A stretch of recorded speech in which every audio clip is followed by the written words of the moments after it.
Howdy folks, it's the second week of August 2025, and welcome to This Week in the West. I'm Seth Spillman, broadcasting from the National Cowboy and Western Heritage Museum in Oklahoma City. On this podcast, we share stories of the people and events that shape the history, art, and culture of the American West, and those still shaping it today. Henry Fonda was known as one of Hollywood's good guys. He played a young Abraham Lincoln, charming in his early days in Illinois.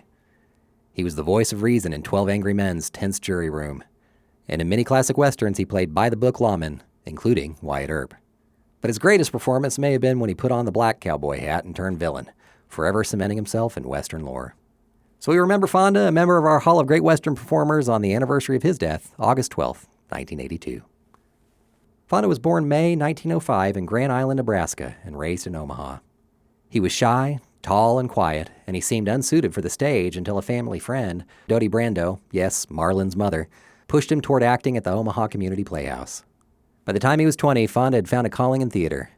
That led him to the East Coast, to summer stock with the University Players, where he met lifelong friend Jimmy Stewart. The two actors shared everything, from cramped apartments to stage roles, to eventually achieving stardom. Fonda came to Hollywood in 1935 and found quick success. His early roles had him playing everything from Abraham Lincoln and John Ford's Young Mr. Lincoln to Frank James and Jesse James. But it wasn't long before he started carving out his corner of the Western genre. One of the earliest and most unforgettable was the Oxbow incident in 1943. The film was a psychological and moral tale about the intersection of mob justice and personal responsibility. Fonda played Gil Carter, a man caught in the middle of a lynch mob and forced to confront the dangers of its thirst for retribution. It was a performance that revealed what would become Fonda's movie persona, a slow-burning moral clarity and a willingness to stand alone.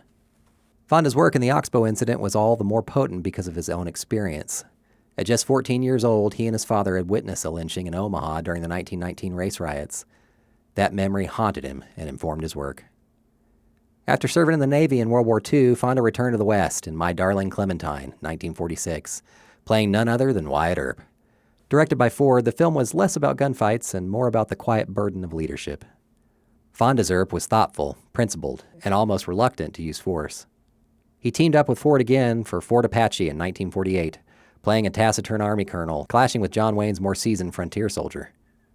One of the most underappreciated westerns of his career was released in 1957 with The Tin Star, in which he played a weary bounty hunter mentoring a greenhorn sheriff played by Anthony Perkins. His character was grizzled, patient, and laced with world-weary wisdom. He had a starring role in the NBC series The Deputy, where he played a circuit-riding U.S. Marshal. But it was in 1968 that Fonda shocked movie fans with a chilling and unforgettable role in Sergio Leone's spaghetti western masterpiece, Once Upon a Time in the West. Fonda became the cold-blooded killer Frank, with an intense, blue-eyed stare and a villainous outfit of all black. The movie's most infamous scene set the tone for Fonda's diabolical performance. After his gang massacres a family, a child runs out of the house and faces down Frank. With the hint of a smirk on his face, the villain draws his gun and fires. Leone reportedly wanted Fonda because nobody would believe Henry Fonda could be a villain. That's exactly what made it work.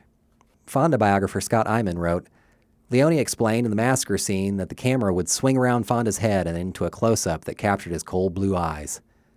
Now I understand, Fonda told Leone. The face that had embodied tortured conscience for more than 30 years was now going to indicate a rigid sociopath. Fonda returned to the West once more with Fire Creek in 1968 and the Cheyenne Social Club in 1970. The latter reuniting him with Jimmy Stewart in a lighthearted take on aging cowboys. Though he'd shift focus to dramas, television, and stage work in the 1970s, Fonda's shadow across the Western genre never faded. His final bow came in On Golden Pond, 1981, where he played an emotionally brutal father opposite Katharine Hepburn and his daughter, Jane Fonda. The film won him his first and only Academy Award for Best Actor. Henry Fonda passed away in August 1982. He was posthumously inducted into our Hall of Great Western Performers in 2005. And with that, we've played our last scene on another episode of This Week in the West. Our show is produced by Chase Spivey and written by Mike Kaler. Follow us and rate us on Apple Podcasts, wherever you hear us. That'll help us reach more people. You can follow us on social media and online at nationalcowboymuseum.org. Got a question or a suggestion? Drop us an email at podcast@nationalcowboymuseum.org. We leave you today with the words of Henry Fonda. If there's something in my eyes, a kind of honesty in the face, then I guess you could say that's the man I'd like to be, the man I want to be. Much obliged for listening, and remember, come find your West here at the National Cowboy and Western Heritage Museum.